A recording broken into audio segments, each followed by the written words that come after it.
స్త్రీలని ఏడిపించే వారిని కీచకుడు అని ఎందుకు తిడతారో మీకు తెలుసా? ద్రౌపది అజ్ఞాతవాసంలో ఉండగా మాలిని అనే పేరుతో సైరంధ్రిగా సుదేష్ణ అంతఃపురంలో చోటు సంపాదించింది.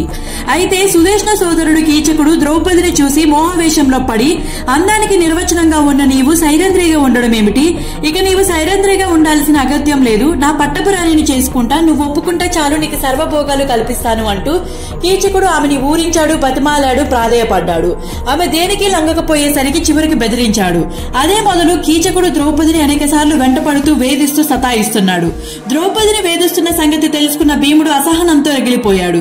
ఈసారి కీచకుడు వెంటపడినప్పుడు నర్తనశాలకు రమ్మని ఆహ్వానించమన్నాడు. కీచకుడు మహా ఆనందపడి ద్రౌపది చెప్పిన సమయానికి నర్తనశాలకు వెళ్లాడు. గదిలో భీమసేనుడు మంచం మీద కూర్చున్నాడు. చూడగానే శ్రీమూర్తిలా భవింప చేసేందుకు తలపై చెంగు చుట్టుకున్నాడు. కీచకుడు ఆ కూర్చున్నది ద్రౌపది అనుకుని సంబరంగా వెళ్లి చేపట్టుకున్నాడు. అంతే, భీముడు నిమిషంలో కీచకుడిని నేల కూర్చాడు.